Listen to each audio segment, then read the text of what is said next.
월급 모아서 절대 집 못 산다고 떠들어댄 가짜 부동산 전문가 유튜브 하는 놈들, 이런 쓰레기만도 못한 인간들 싹 다 잡아다가 혓바닥을 잘라 비둘기 먹이로 던져주고 타워 크레인에 대롱대롱 매달아 본보기로 삼아야 하는 이유가 있었습니다. 개만도 못한 그 인간들은 월급 모아서 집 못 사니까 대출받아 집 사라 떠들어대고 2020년 코로나 저금리 시절에 실제로 집값이 올라가니 신이 나서 어깨춤과 탭댄스를 동시에 추는 것도 모자라 수십만, 백만 구독자를 등에 업은 채 더 크게 벌어주겠다며 클래스별 맞춤 강의파리에 환장을 했습니다. 근데 최근에 그 연병할 강의파리가 영 시원찮다 그죠? 하지만 얼죽신, 우상향을 외치는 등신 호구들의 숫자는 전성기 시절 러브버그의 개체수에는 미치지 못할지라도 여전히 무시할 수 없는 세력을 과시하고 있었습니다. 이미 고점에 상투 잡고 물려있기 때문에 올라가지 않으면 안 되는 입장이 돼버렸기 때문입니다. 마치 얼떨결에 약 빨고 마약쟁이가 되고 사람 구실 못하는 마약 장사꾼이 되고 나니 비겁하다 욕하지 말라 더러운 뒷골목을 헤매고 다니며 내 마약 새로 사줄 약쟁이 찾기에 혈안이 된 것과 같은 이치라 하겠습니다. 그런데 여러분들 그거 아십니까? 카톡, 인스타 프로필 사진에 집 사진 올리는 사람, 특히 집안 인테리어 사진 말고 외부에서 찍은 아파트 단지 사진 올리는 게 영끌족의 특징이란 말이 있는데요. 본격적인 이야기를 드리기에 앞서 오늘 영상을 통해 살펴보실 곳은 대한민국 부동산 시장 탑3 중 부동의 넘버2 재떨이 형님 서초구를 한번 돌아보시겠습니다. 뒤에 자세히 얘기가 나오겠습니다만 이곳은 전세대란 가짜뉴스 뿌려대는 언론사 데스크조차 어찌할 줄 몰라 발만 동동 구르는 전세를 못 구하는 전세 대란이 아니라 세입자를 못 구하는 전세 대란이 벌어지는 현장도 둘러보도록 하겠습니다. 월급만 모아서는 집을 살 수 없단 그 말 때문에 지금 대한민국 2030 젊은 청년들이 일을 안 하고 그냥 쉬었음에 빠져 있다는 의견. 어차피 쎄 빠지게 직장 다니고 돈 벌어봤자 집도 못 사는데 코인이나 주식, 부동산 비투 아니면 답이 없다는 집단 무기력증에 빠졌다는 의견이 제기되고 있습니다. 그도 그런 것이 개나 소나 다 나만 빼고 다 집을 샀다는 뉴스 기사를 하루에 수십 개씩 도배를 하다 보니 무리해서라도 집을 사지 않으면 인생의 낙오자, 실패자, 패배자가 된다는 사회적 분위기를 조장했고 그것에 부화뇌동하여 무리해서 집을 사는 사람들이 늘어나다 보니 실제 집값이 올라갔고 기회는 찬스다. 지금이 그 기회라는 사실을 눈치챈 건설사는 분양가를 쳐올리고 집을 대충 짓기 시작했습니다. 어차피 쓰레기같이 대충 지어도 다 팔릴 테니까요. 불량 아파트를 분양받은 사람은 어차피 자기가 팔 때 집값 떨어질까봐 웬만한 하자는 눈 감아주고 외부에 발설하지 않을 거란 걸 잘 알고 있었기 때문입니다.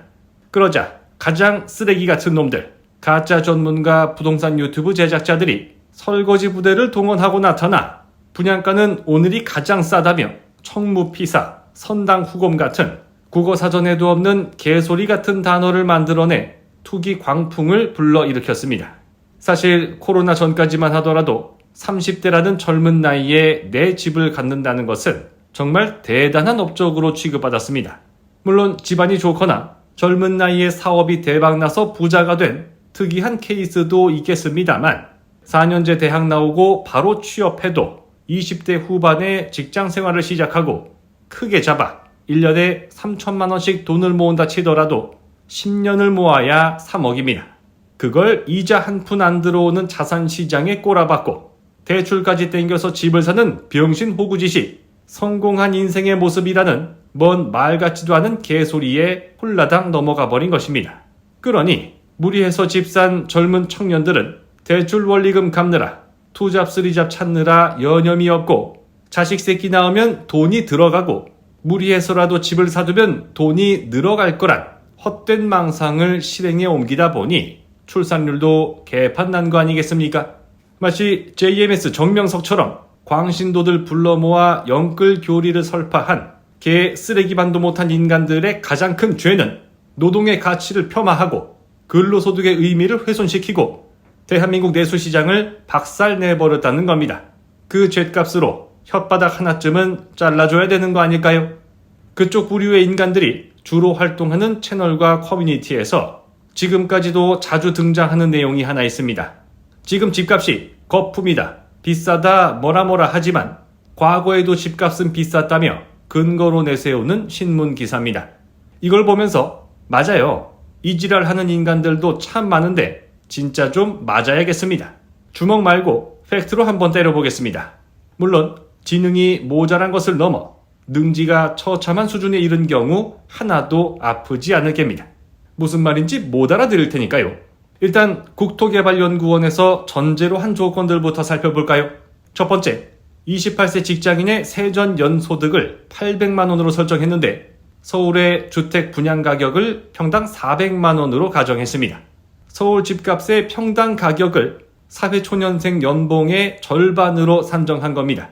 통계청 자료를 기준으로 2023년 기준 대한민국 25세에서 29세의 중위소득은 연 3,300만 원. 저 신문을 기준으로 하면 지금의 서울 집값은 평당 1,650만 원이 적정 가격입니다. 인정하시죠? 두 번째로 눈에 띄는 전제 조건은 저축을 무려 20%나 하고 있다는 겁니다. 정말 대단하지 않습니까? 주택담보대출 원리금만 갚아도 그게 적금이라고 떠드는 사람도 제가 본 적이 있는데요. 지금 아파트 대출금 갚으면서 버는 돈의 5분의 1을 적금하고 계신 분들은 사회통념상 말하는 영끌족이 아닙니다. 이것도 인정하시죠?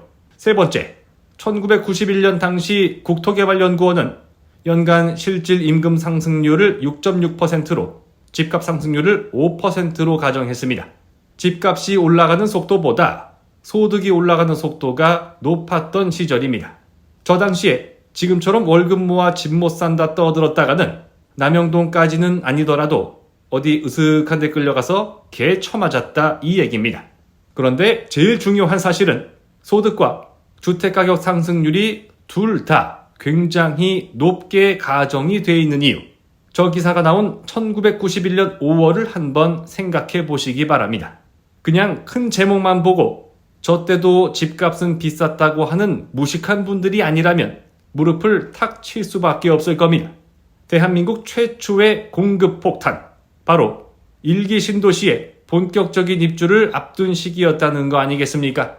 중동 신도시와 분당 신도시 일부 지역은 저때 이미 입주를 하고 있었지만 분당 대부분 지역과 일산, 평촌, 산본 신도시는 1992년부터 본격적인 입주를 시작했으니 저 당시 투기꾼들 입장에서는 저때가 낭만의 띵호화 시절이었다는 얘기가 되겠습니다. 지금의 미친 집값은 뉴노멀이 아니라 앱노멀, 즉 비정상입니다. 하지만 비정상적으로 비싼 가격에 집 산 사람들을 구제하기 위한 각계각층의 노력으로 인해 시임지는 거의 다 타들어갔지만 아직 폭탄은 터지지 않았는데요. 그러나 경제학의 아버지라 불리는 애덤 스미스의 보이지 않는 손에 의해서 중학교 시절 몰래 담배 피다 아빠한테 걸려 귓방맹이 쳐맞고 턱이 돌아간 것처럼 보이지 않는 손에 뚝배기 박살나고 집값 거품마저 다 터질 것이란 전문가들이 늘어나고 있습니다. 죄송합니다. 시장 얘기하다가 서초구 얘기를 하나도 못했는데 시간이 다 돼버렸습니다. 여기는 그냥 한마디로 지옥문이 열리고 있다. 대출받아 집 산 것도 모자라 세입자 전세금 빌리는 것도 모자라 그 세입자조차 대출을 받지 않으면 못 들어가는 미친 가격이니 저 모양 저 꼬라지가 났다. 이렇게 보시면 되겠습니다. 급하게 마무리해서 죄송합니다. 다음 영상으로 돌아오겠습니다. 이러니 채널이 망하지.